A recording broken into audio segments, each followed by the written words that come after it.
साथियों नमस्कार। Rajasthan teachers update channel पर आपका हार्दिक स्वागत।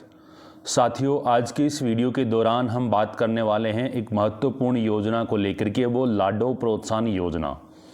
इसके जो सवाल जवाब हैं उनको लेकर के हम बात करने वाले हैं और बहुत सारी जो ग्राउंड लेवल पे जो समस्याएं आ रही हैं उनका समाधान करने की पूरी कोशिश इस वीडियो के दौरान की गई है।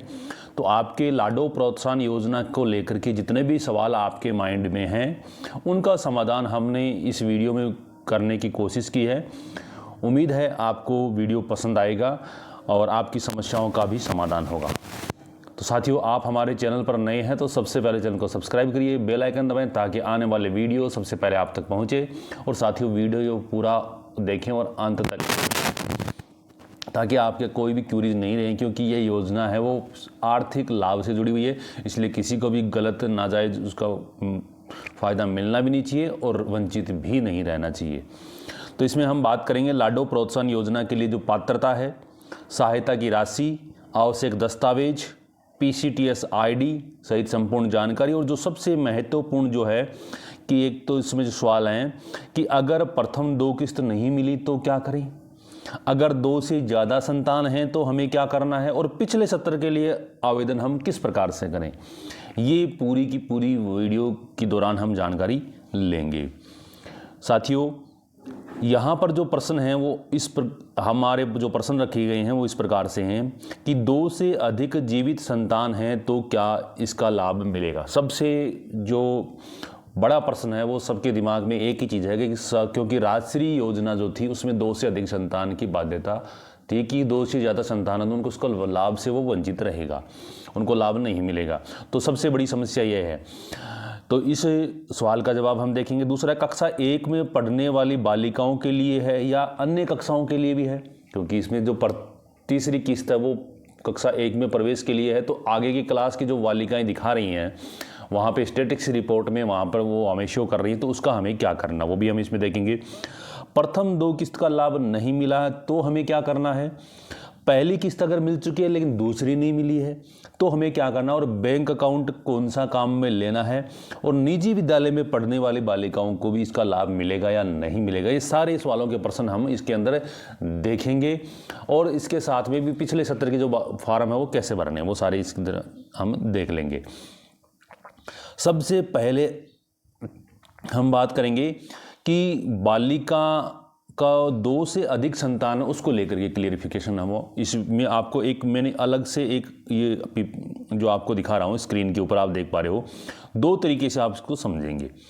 पहला है बालिका वर्तमान में 70 यानी 2024-25 में पहली कक्षा में पढ़ रही है, और दूसरा जो है बालिका वर्तमान में कक्षा 2024-25 में कक्षा 2 या 3, 4, 5, 6 जिसमें पढ़ रही है, जिसका जन्म 1 जून 2016 से पहले का, जो 16 के बाद का हुआ है। तो 2 में अलग अलग कंडीशन है। बालिका अगर पहली कक्षा में पढ़ रही है यानी 2024-25 वर्तमान सत्र में कक्षा 1 में पढ़ रही है तो उसके लिए आंसर है कि 2 से अधिक जीवित संतान की कोई बाध्यता नहीं है, यानी उसकी जो प्रसूता है यानी माता है उसके 2 से ज़्यादा संतान है, 3 भी हैं, 4 भी हैं, 5 भी हैं, 6 भी हैं, तो भी कोई बाउंडेशन नहीं है, उनका आवेदन है वो किया जा सकेगा।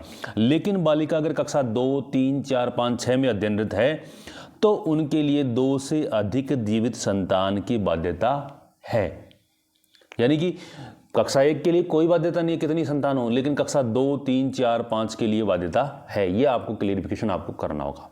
अब साथियों, इसके लिए आपको थोड़ा आसानी कैसे होगी, यहाँ पर आप देख पा रहे हो नीचे मैंने 2 स्थिति बताई हैं। जब आप आवेदन करोगे तो कक्षा 2 के 1 के लिए आवेदन कर रहे हो तो आपके सामने इस प्रकार के जो 3 जो प्रमाण पत्र लेगा, और कक्षा 2 या 2 से अधिक ऊपर की कक्षाओं के लिए आप ले 2, 3, 4 के लिए तो आपके लिए इस प्रकार का लेगा।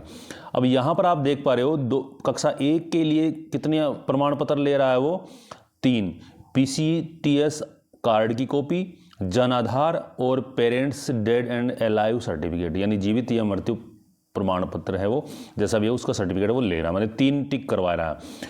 सबको अपलोड हमें PCTS ID कार्ड जो कि ममता कार्ड है वही अपलोड करना है 300 KB में। लेकिन यहाँ पर 3 चीज़ों से हमारे से शपथ पत्र ले रहा है कि हमने PCTS कार्ड कॉपी ले ली, जन आधार ले लिया है और parents dead and alive certificate ले लिया है।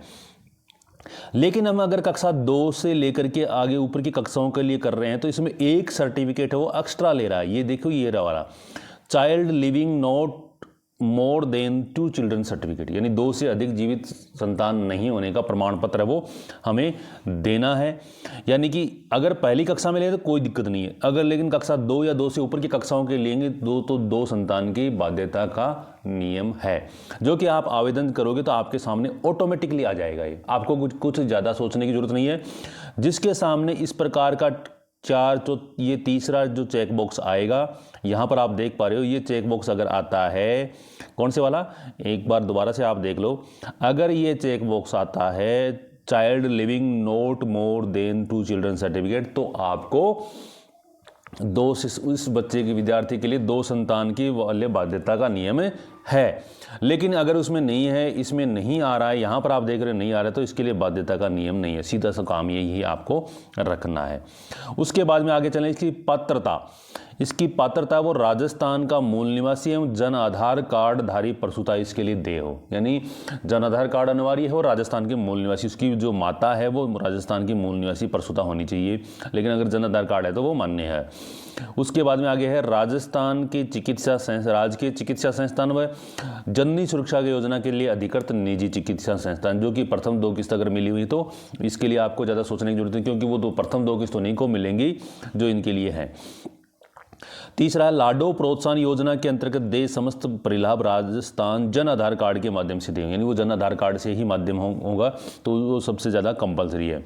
तीसरा है मुख्यमंत्री राजश्री योजना में पात्र पाई गई बालिका जिनको तृतीय किस्त का भुगतान हो चुका वो इसके लिए पात्र हैं। जो जिनको तीसरी किस्त मिल गई वो आगे के लिए चौथी 5वीं किस्त के लिए वो पात्र होंगी। ऐसी बालिकाएं ही योजना के लिए तृतीय व ये आपको थोड़ा सा ध्यान रखना, ऐसी बालिकाएं ही योजना अंतर्गत तृतीय व पश्चवर्ती किस्तों का लाभ लेने की पात्र होंगी जिन्हें महिला एवं बाल विकास विभाग द्वारा प्रदत्त प्रथम व द्वितीय किस्तों का लाभ प्राप्त किया हो। यानी कि पहली और दूसरी किस्त है वो लाभ लेना आवश्यक है। अगर वो किसी को नहीं मिली है तो वो उनका लाभ पहले ले। हमें उन परिवार को बताना है कि आपको पहले कक्षा 1 की जितनी भी बालिकाएं उनको ये लाभ मिलेगा, तो उन बालिकाओं को लिए ये कहें कि आपको चिकित्सा विभाग और महिला बाल विकास विभाग से संपर्क करके अपनी दोनों किस्त ले। उसके बाद में कक्षा 3 के लिए आवेदन है वो तीसरी किस्त के लिए कक्षा 1 के लिए हम आवेदन कर पाएंगे। तो ये हमें उनको बताना है। शाला में प्रवेश के समय अब साथियों हमें एक चीज़ का ध्यान रखना है कि कक्षा 1 में जितने भी एडमिशन हो रहे हैं उसमें अगर बालिका है भविष्य के अंदर तो उनसे ममता कार्ड की कॉपी हमें लेनी है बालिका के प्रवेश के समय, और जन आधार कार्ड की और बैंक पासबुक की प्रति हमें आवश्यक रूप से उनकी जन आधार कार्ड में जो लिंक है उनकी लेनी है।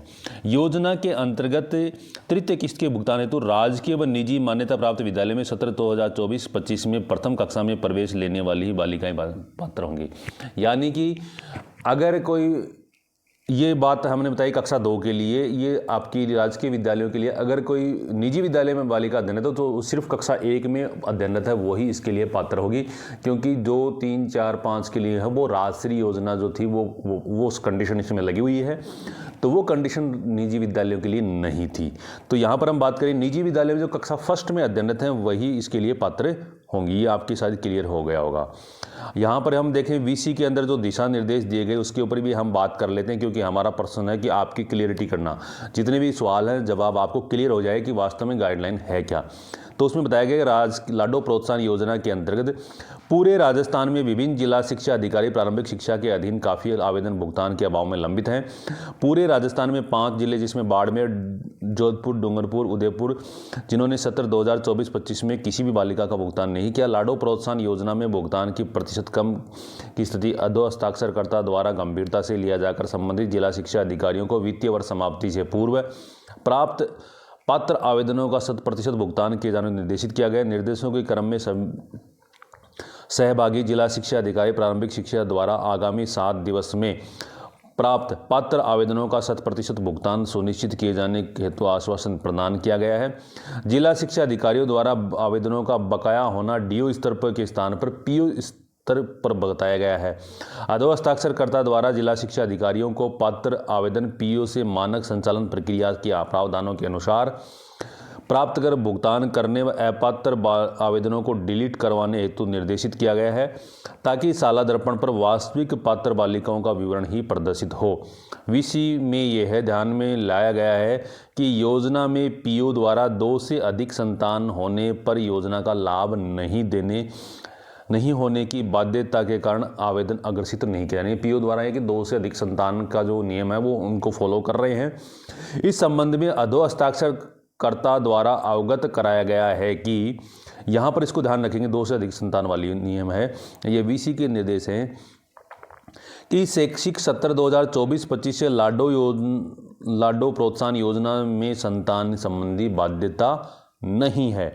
अतः सभी पात्र बालिकाओं के आवेदन अग्रसित करावें व जिला स्तर पर इसकी नियमित रूप से समीक्षा करें। यानी कक्षा 1 में अध्ययनरत बालिकाएं हैं, उनके लिए कोई संतान संबंधी बाध्यता नहीं है।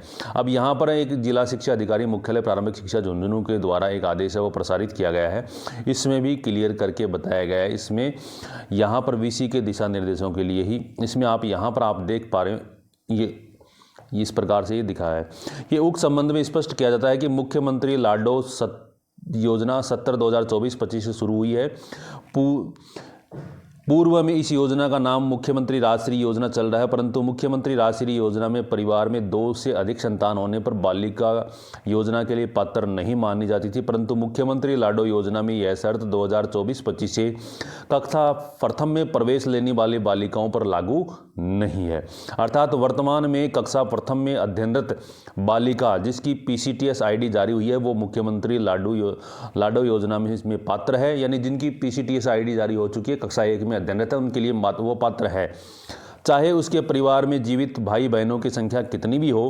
परंतु सत्र 2024-25 में पूर्व सत्रों की बालिकाओं जो वर्तमान में कक्षा 2, 3, 4, 5 में अध्ययनरत हैं के आवेदन पत्र भरते समय मुख्यमंत्री राजश्री योजना के नियमों के तहत 2 से अधिक संतान वाले परिवार की बालिकाएं इसमें पात्र नहीं होंगी। यानी कि कक्षा 1 में कितनी बार संतान हो वो पात्र है, 2 से 5 में नहीं है।